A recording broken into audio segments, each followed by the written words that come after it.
Welcome to Wisdom for the Present, where we take ancient truth and bring it into clear, modern understanding. This episode uses AI-generated narration based on human-researched and written material. Glad to be here for this one. Yeah, so today we are doing a deep dive into Genesis, specifically chapters 12 through 20. And, if you spend any amount of time around ancient historical texts or, religious traditions in general, there's this pervasive pull to turn everything into a pristine morality play. Oh, for sure. It's just a human instinct. We really crave that clean binary, right? Exactly. We want the heroes to be unflinchingly brave, and we want the villains to be, cartoonishly evil. We basically want the narrator to point a giant glowing arrow at the protagonist and say, hey, be exactly like this person. Right. Because a world of absolute good and absolute evil is, it's fundamentally comforting. It requires zero psychological heavy lifting from the reader. Yeah, you don't have to wrestle with the shadows of a character if you just, pretend the shadows don't exist at all. But the thing is, when you step into the world of Genesis, especially this section we're looking at today, that neat, comforting little binary framework is just completely obliterated. It really is. It's overwhelmingly messy. Yeah. It's chaotic. It's basically a mirror reflecting the absolute most complex contradictory elements of the human psyche. Yeah, and it forces a reckoning for the reader. You can't just passively read this. It demands that you observe the fractures in the human condition. So to really grasp the weight of these chapters, we kind of have to strip away our modern assumptions, right? We need to drop ourselves into the geopolitical reality of the ancient Near East. Absolutely. We are talking about a world roughly 4,000 years ago.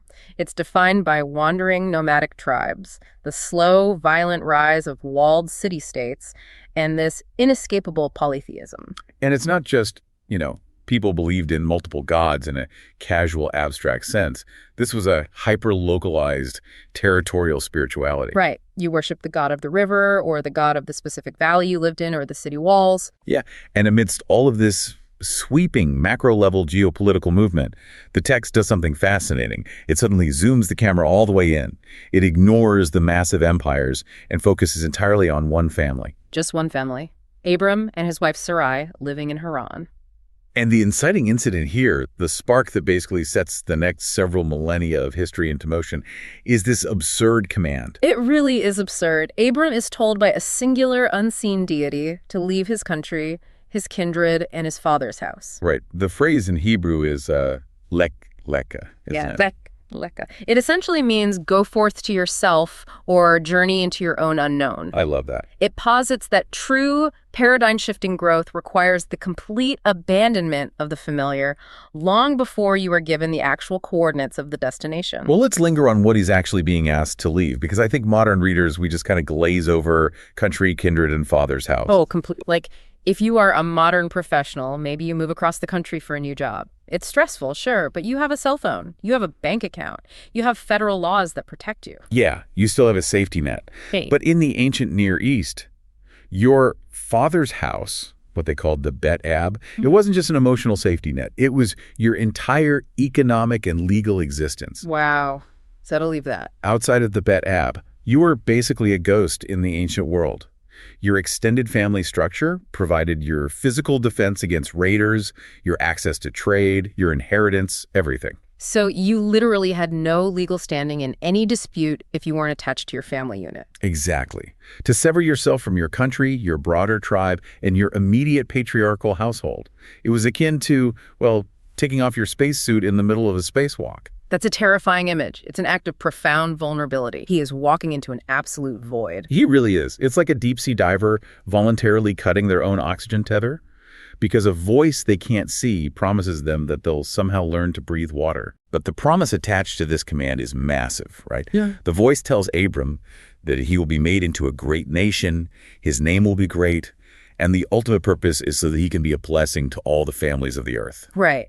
But the sheer audacity required to take that first step is staggering. It requires a total restructuring of his internal security architecture. Because he doesn't have a map. He doesn't have a theological textbook. No, nothing. He is stepping out of a Mesopotamian culture completely saturated in idolatry and initiating a brand new trajectory of human spiritual consciousness. Which makes what happens next so jarring. And this is exactly why I say Genesis shatters the perfect hero myth. Oh, yeah. The famine. Exactly. Abram takes this world-shattering leap of faith. He arrives in Canaan, and immediately he hits a wall. A severe famine strikes. And the text doesn't say he paused to consult the divine. He doesn't build an altar and wait. He packs up and flees south to Egypt. To understand the mechanics of this panic, we really have to look at the geography, don't we? We do. Canaan was entirely dependent on seasonal rainfall. If the early or late rains didn't come, the crops failed, the pastures dried up, and your flocks died. And your flocks were your entire net worth. Right. But Egypt, on the other hand, was the superpower of the ancient world. Because of the Nile. Its agricultural stability relied on the annual flooding of the Nile River, not local rainfall. It was the absolute, undeniable breadbasket of the ancient Near East. So the logic makes perfect sense from a survival standpoint. The oxygen is running out in Canaan, so you swim to where the air is. But the psychological shift is what's fascinating to me. How do you mean? Well, Abram goes from this towering failure of faith, trusting an unseen God with his entire existence, to a man operating purely on animalistic survival instinct. He hits the border of Egypt, looks at his wife Sarai, and realizes her beauty is going to be a liability. Right, because in the ancient world, a powerful man or a monarch wouldn't just steal another man's wife. No, that would be theft. Exactly. The standard operating procedure to avoid the legal complication of theft was simply to murder the husband. Then the woman is a widow who can be legally absorbed into a harem. Which is just brutal. But Abram knows this. And so his face completely collapses into self-preservation. He asks Sarai to tell a functional lie. Tell them you are my sister. It's the ultimate ethical compromise. And people always point out the technicality, like, well, she was his half-sister, the daughter of his father, but not his mother. Right, people love to use that defense. But let's call it what it is. It was a deception designed to save his own skin at the direct expense of his wife's autonomy and safety. He essentially throws her to the wolves. He does. He's weaponizing a half-truth to survive. And the tragic irony is that his manipulative hack works exactly as he designed it to, but with catastrophic moral consequences. Pharaoh takes Sarai into his palace. And Abram is heavily compensated. He's showered with sheep, oxen, donkeys, servants, camels. He becomes incredibly wealthy off the captivity of his wife. Which is horrifying. And this is a massive point of discernment for you as a listener reading this text. We have to separate descriptive history from prescriptive morality. That's a vital distinction. The author of Genesis is not holding Abram up here and saying, look at this genius negotiation tactic. No, not at all. The text is exposing the raw, ugly underbelly of a man operating out of sheer terror. It's documenting a failure, not a framework for success. Absolutely. And the narrative makes it clear that the divine intervention that follows isn't to reward Abram, it's to rescue Sarai and protect the integrity of the promise. God strikes Pharaoh's household with severe plagues. And Pharaoh, utilizing whatever tools he had, connects the dots back to Abram's deception. Which leads to one of the most compelling comparative insights in the entire text, the pagan monarch rebuking the chosen patriarch. It's a stunning reversal of expectations. Pharaoh hauls Abram in and demands, "What is this you have done to me? Why didn't you tell me she was your wife?" He is genuinely morally appalled. And he should be. The secular king of an empire known for its ruthless power dynamics holds a fundamentally higher ethical standard in this moment than the man who claims to speak to the creator. It reveals a universal truth, I think. Institutional or spiritual affiliation does not guarantee moral superiority. Right. Abram assumed that because he was in a foreign, pagan land, he had to operate by the law of the jungle. He assumed there was no morality in Egypt. But Pharaoh operates with a sense of cosmic justice that Abram had just temporarily abandoned. Pharaoh publicly shames him, essentially saying, "Take your wife and get out of my country." If we pull this into a modern psychological framework, this is basically a masterclass in the anatomy of a survival compromise. Oh, absolutely. When we hit a famine in our own lives, maybe it's a catastrophic drop in our company's revenue or a threat to our reputation or even deep loneliness, the pressure mounts. And when that scarcity anxiety kicks in, the temptation to abandon our core values is just overwhelming. Because maintaining integrity during a famine is incredibly inefficient.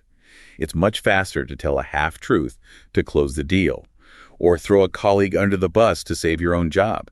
Abram's faith was robust enough to launch the journey, but it lacked the maturity to withstand the stress test of the drought. It really makes you wonder how often we deploy our own Egyptian compromises, Yeah. We justify the manipulation because the stakes feel existential. We tell ourselves, I'm just doing what I have to do to survive. Yeah. But Abram and Lot are escorted to the border in disgrace. However, They are leaving with all that wealth Pharaoh gave them. And that wealth becomes the exact catalyst for the next major crisis in Genesis 13. Wealth, especially in an agrarian nomadic context, it's not merely a number on a ledger. It is a massive logistical burden. Huge. You have vast herds of livestock, and those livestock require water and grazing land. The text explicitly notes the land could not support both Abram and his nephew Lot dwelling together. Plus, the Canaanites and Perizzites were already inhabiting the region, so you have a severe restriction of available resources. Which inevitably leads to friction. The herdsmen of Abram start clashing with the herdsmen of Lot. It's a classic turf war. And this is where we get to see the real-time evolution of Abram's character, because just a chapter ago, he acted purely out of self-interest in Egypt. But here, faced with a conflict that threatens his family, he executes a complete 180. He initiates a strategy of radical peacemaking. Abram is the senior patriarch. By every metric of ancient custom, he had the absolute right to dictate terms to Lot. He could have claimed the most fertile valleys and banished Lot to the arid highlands. Easily.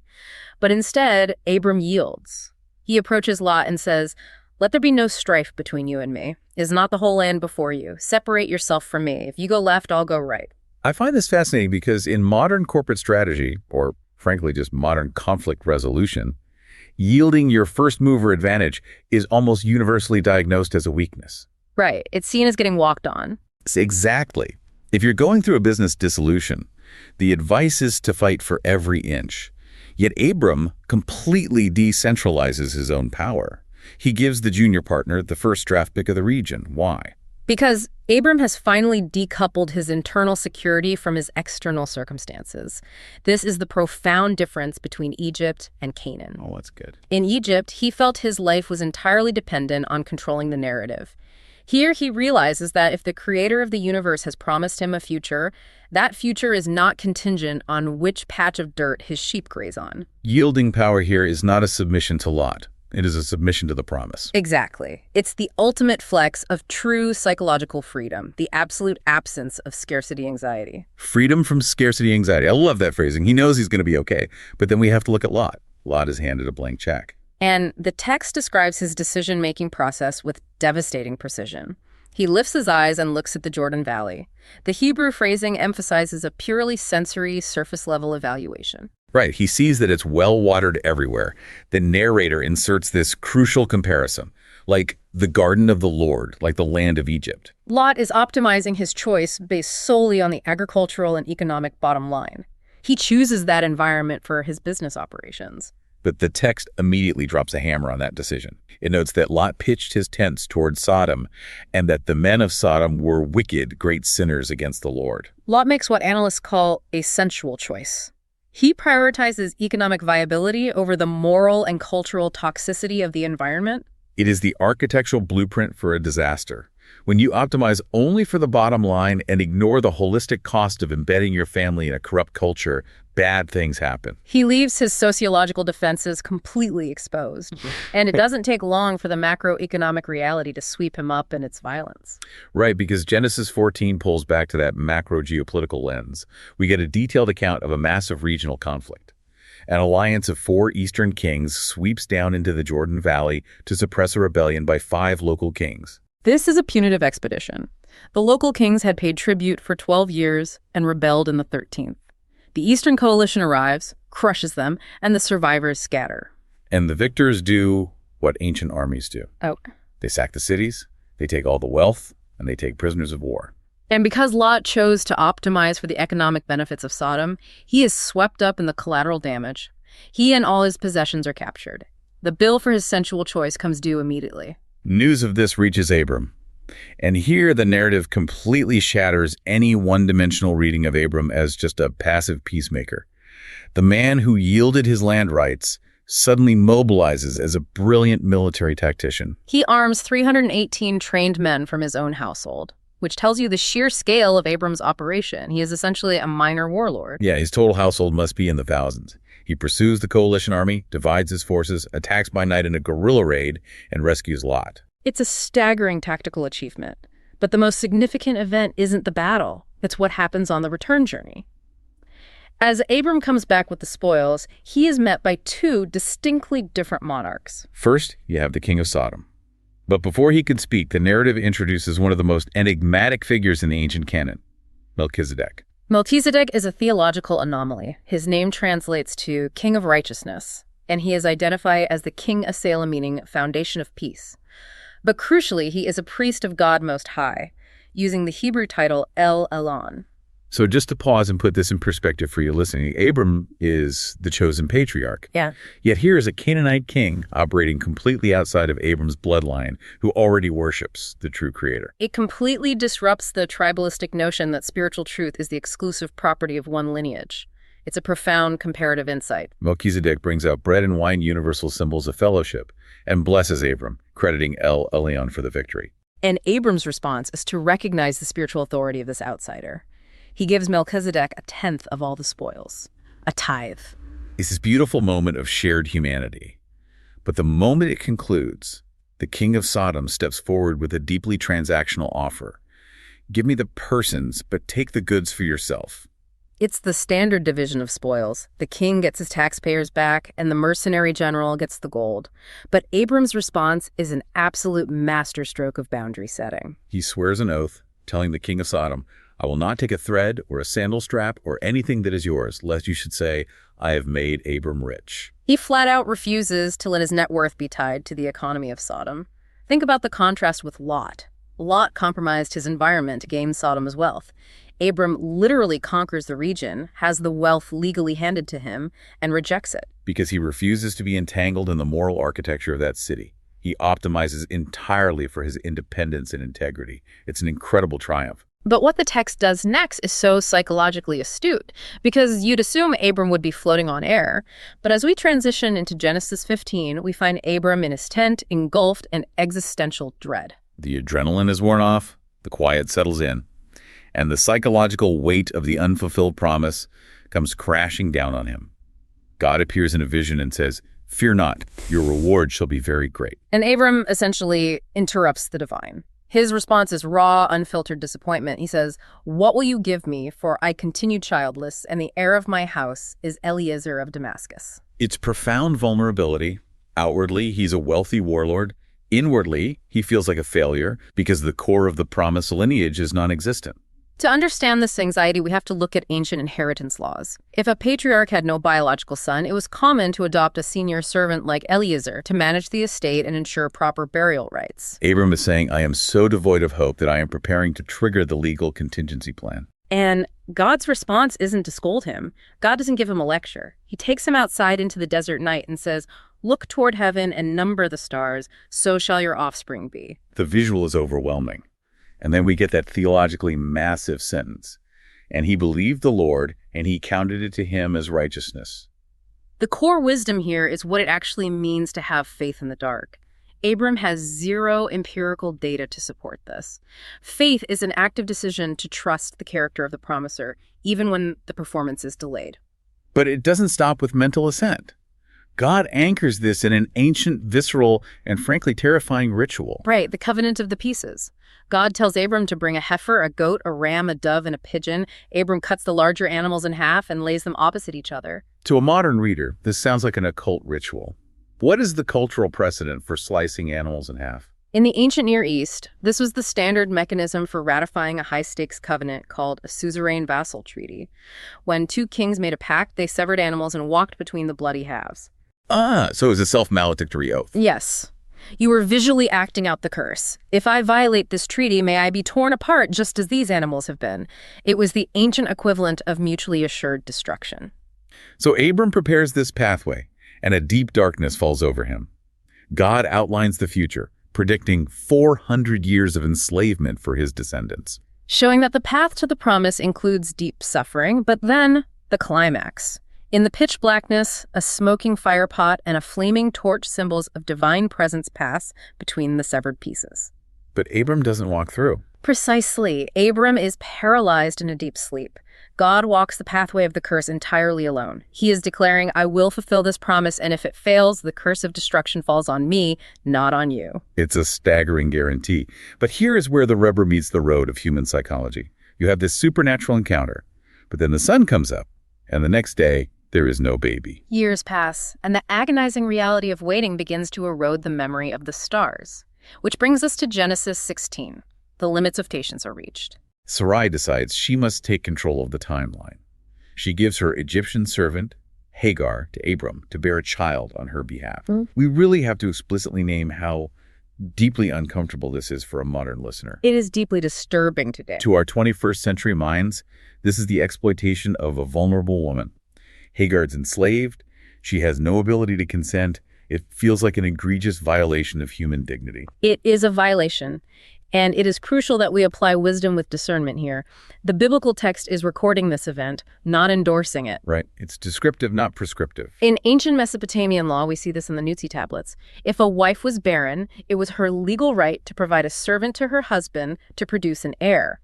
Sarai is utilizing a standard corporate loophole of her era to force an outcome. But the fact that it was legal doesn't mean it wasn't morally catastrophic. They are treating a human being as a utility, and the fallout is immediate and toxic. Hagar conceives, and the power dynamic violently shifts. Hagar looks with contempt on Sarai. Sarai blames Abram. Abram abdicates all responsibility, telling Sarai to do whatever she wants. And Sarai responds with systemic abuse. Hagar does the only thing she can do. She flees into the brutal wilderness. But the narrative does something incredibly subversive here. The camera leaves the chosen patriarchs, and it follows the abused, pregnant, foreign slave girl into the desert. The angel of the Lord finds her by a spring. The divine doesn't just operate in the high-stakes covenants of kings. He actively seeks out the collateral damage of human impatience. The angel tells her to return, but promises her offspring will be multiplied. And Hagar's response is staggering. She gives a name to the Creator. She calls him El Roi, the God who sees me. A marginalized foreign woman in the desert is the only person in the Hebrew Bible to actively name God. It speaks to that deep human longing to be perceived, to be valued in our deepest pain, completely independent of the main characters of the story. If we translate the Hagar disaster into our modern lives, the parallels are accurate, right? We worship efficiency. When we're forced to wait, we engineer our own Hagar solutions. We cut corners. We force an outcome. We manipulate people to get the result we want on our own timeline. And what the text demonstrates is that when we force a timeline, the collateral damage is almost always borne by the most vulnerable people in our radius. We turn people into utilities. It's a sobering reality check. Following the birth of Ishmael, the text drops into 13 years of absolute agonizing silence. For 13 years, they have to live with the daily reminder of their failure to trust the process. The household is fractured. But then in Genesis 17, when Abram is 99 years old, the silence is broken. God reappears, introduces himself as El Shaddai, God Almighty, and fundamentally alters their identity. He changes their names. Abram becomes Abraham, father of a multitude. Sarai becomes Sarah, princess. In the ancient cognitive framework, a name was a declaration of essence and destiny, wasn't it? Exactly. Linguistically, both new names involve the insertion of the Hebrew letter. He associated with the breath or spirit of God. God is embedding the promise into their daily identity. Every time they are spoken to, the promise is vocalized. It's a total psychological rewiring. And he also introduces the physical sign of the covenant, circumcision, which to a modern audience can feel jarring. But historically, it was an indelible mark of physical dedication. It was a constant reminder that their future and legacy were not derived from human potency, but dependent on the grace of El Shaddai. And this focus on identity leads right into chapter 18, which is just culturally beautiful and mind-bending. Abraham is at his tent in the heat of the day. 3 men appear. We have to pay attention to Abraham's physical reaction. He's 99 years old, yet he runs from the tent to meet them. He bows to the earth. He orchestrates a massive feast. This is the epitome of radical Eastern hospitality. In a world without infrastructure, your survival depended entirely on the sacred duty of hospitality. He has Sarah bake cakes. He prepares a choice calf. But as the meal concludes, it shifts from hospitality to divine revelation.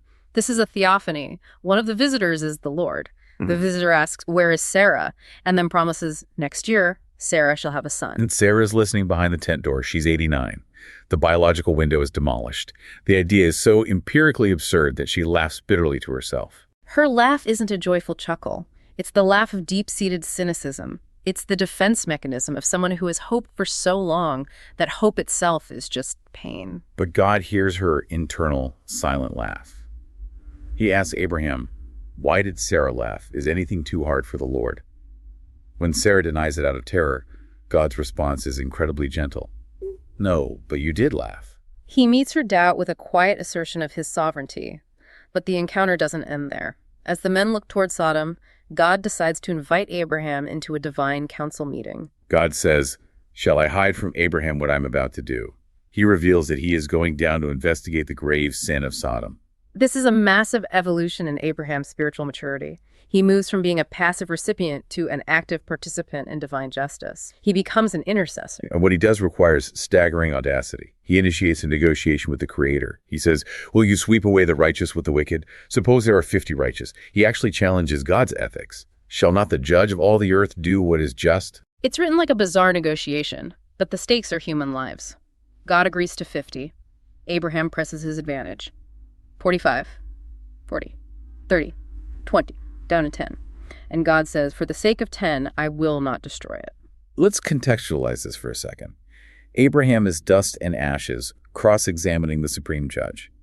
In the past, he used his cunning to protect himself in Egypt.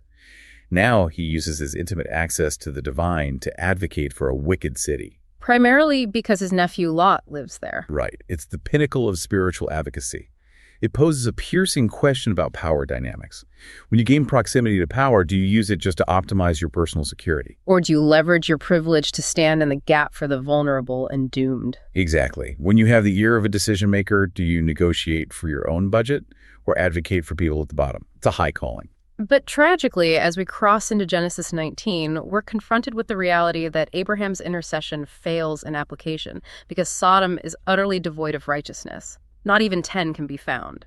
We are witnessing the terminal velocity of a compromised life, the final ruin of Lot's sensual choice. The angels arrive. Lot, sitting in the city gate, meaning he's assimilated into the leadership of Sodom, insists they stay at his house. Lot still retains a fractured memory of hospitality, but the cultural rot has infected the entire city. The men of the city surround Lot's house, demanding he bring the visitors out for violent, subjugating sexual assault. It's absolute predatory mob violence. Yeah. And Lot tries to reason with them. But what he offers them in exchange is arguably one of the most stomach-churning moments in the biblical canon. This is a severe obstacle for a modern reader. Lot, desperate to maintain the sacred code of protecting guests, attempts a negotiation that exposes the total corrosion of his moral compass. He offers his 2 virgin daughters to the mob. It is sickening. How do you process a text that includes this level of depravity from a character we know?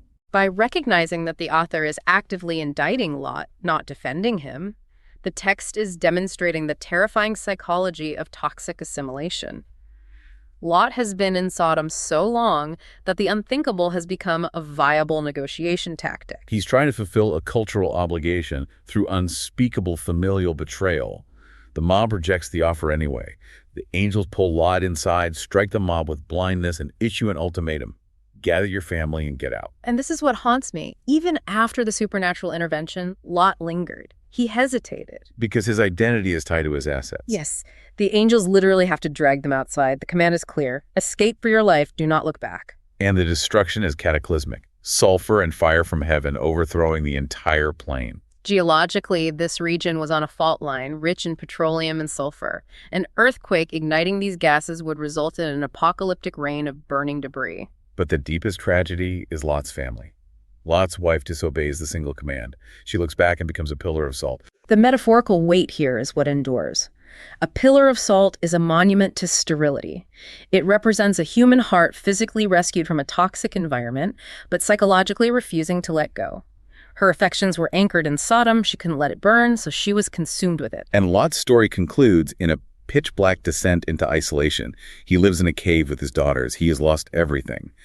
The man who optimized for the lush green valley is hiding in the dirt. And in that dark isolation, the final fruit of Sodom's cultural influence manifests.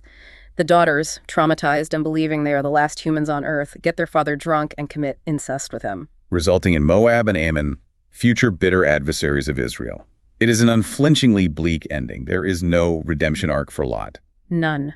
The narrative leaves it as a stark testament. When you optimize your life purely for external metrics while willfully blinding yourself to systemic rot, you will lose everything of true value. Lot gained Sodom and lost his soul. It's incredibly heavy. You really need a breath after chapter 19. But the pacing of Genesis is relentless. It immediately pivots back to Abraham in chapter 20. And honestly, This transition is one of the most frustrating moments for me. Oh, really? How so? Because look at Abraham's resume. He's won a war, walked the blood path of the covenant, been renamed by the Almighty, bargained with the judge of the earth. You'd assume he's bulletproof now. Right. But he journeys south into Gerar, controlled by King Abimelech. And what does he do? He pulls the exact same lie he used in Egypt decades ago. She is my sister. Why does the author include this embarrassing relapse? Because the author is communicating a profound psychological reality, the persistence of our deepest flaws. Growth is almost never a linear upward trajectory. Under extreme stress, we fall to the level of our most deeply ingrained survival mechanisms. It's a trauma relapse. He enters unfamiliar territory, the old fear flares up, and his brain instantly routes back to the strategy that kept him alive 25 years earlier. Exactly. When Abimelech confronts him, Abraham's justification is revealing. He says, I thought there is no fear of God at all in this place, and they will kill me. He makes a sweeping, prejudiced assumption about the moral fabric of Gerar. He assumes because they are outside his covenantal framework, they must be unethical savages. But Abimelech proves him entirely wrong. He appeals to divine justice, saying he acted in innocence. And God validates Abimelech's integrity. Just like with Pharaoh, the text highlights the danger of moral arrogance. The secular king operates with a cleaner conscience than the prophet of God. Abraham is forced to sheepishly explain his half-truth. Translating this to today, it introduces a concept vital for self-awareness. We all have a Gerar. Expand on that. A Gerar is that specific environment or stressor that acts as a trigger, causing you to instantly bypass all the maturity you've acquired and relapse into your oldest defense mechanisms. Maybe it's financial instability and you start manipulating numbers. Maybe it's fear of rejection and you resort to passive-aggressive control. If you don't actively identify your Gerar, you will inevitably repeat your Egyptian compromises. Past spiritual victories do not inoculate you against future moral failures. And we have to dismantle the arrogance of assuming we hold a monopoly on ethics. How often do we assume people outside our political party or religion are inherently lacking in conscience? The universe has a way of humbling us by showing the integrity of the people we underestimated. We have covered a massive expanse of the human experience here. The courage to leave the familiar, the mechanics of the Egyptian compromise. Yielding rights for peace versus optimizing for the sensual bottom line. The agony of waiting, the collateral damage of Hagar's solutions, and the comfort of El Roi seeing the marginalized. We've watched a man argue with God to save a city, seen a family destroyed by toxic assimilation, and confronted the reality that even the most evolved among us still battle the ghosts of old fears in Gerar. Genesis doesn't offer a clean roadmap. It offers a mirror. It forces us to grapple with carrying a divine spark while wrapped in frail, compromised humanity. And as we close out this deep dive, I want to leave you with a final thought to mull over. We've analyzed physical journeys, leaving Haran, leaving Egypt, leaving Sodom. But think about the psychological baggage. In every major pivot, you are never just walking away from something, you're always carrying something with you. When you eventually pack up and leave your current Egypt, that job you hate, that relationship you're outgrowing, what invisible habits, what unhealed trauma responses are you packing in your bags without realizing it? Because if you don't identify the baggage you carry out of Egypt, you are destined to unpack it all over again when you arrive in Gerar. Wow. That's the heart of this section. This is Wisdom for the Present, where understanding leads to clarity, and clarity shapes how we see and live. We'll see you in the next episode.